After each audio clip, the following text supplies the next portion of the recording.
ଚାଟିବା ପାଇଁ ଗମେଇ ଭାଇ ମାନେ ସବୁ ସାଜିବେ ଅଣ୍ଡିରା ବିଲେଇ। ମାନେ ଦେଖ ହଁ। ତମେ ମତେ ଯାହା ବି କହୁଛ ହଁ। ତମ ଭାଇ ମାନେ କେମିତି ଚୁପ ରହିଛନ୍ତି? କଣ ଭାଇ ଚୁପଚାପ ରହିବା? ଯୋଉ କୁହନ୍ତିନି ମୌନ ସମ୍ମତି ଲକ୍ଷଣ, ତା ମାନେ ତମ ଭାଇ ମାନଙ୍କୁ କଣ କୁହାଯିବ ଜାଣିଛ? କଣ କୁହାଯିବ? ପୁରା ନାଳୁଆ। ତମେ ସବୁ ସଜନା ପତ୍ର ହେଲେ ମୋ ଭାଇ ମାନେ ଦେଖେଇଦେବେ ସା ବାଳୁଆ। ନାଇଁ ନାଇଁ, ହଁ। ସା ବାଳୁଆ ନାହିଁ। ଆଉ? ତମ ଭାଇ ମାନେ ହଉଛନ୍ତି ସ୍ୱାର୍ଥପର, ଆଚ୍ଛା, ହଁ। ଭଲ ପାଇ ଭୁଲି ଯାଆନ୍ତି। ହଁ। ଗୋଟିଏ ଝିଅର ସର୍ବନାଶ କଲା ପରେ ମଧ୍ୟ ସେମାନେ ଅନ୍ୟ ଆଡେ ବାହା ହୁଅନ୍ତି। ଭାଇ ସେଇ ସର୍ବନାଶର ସୁବିଧା ଦଉଛି କିଏ? ଆଜ୍ଞା ସେଇ ସର୍ବନାଶର ସୁବିଧା ଦଉଛି ଏଇ ଝିଅ ମାନେ।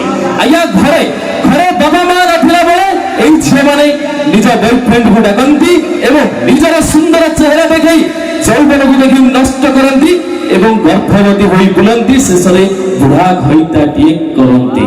ତ ଦର୍ଶକ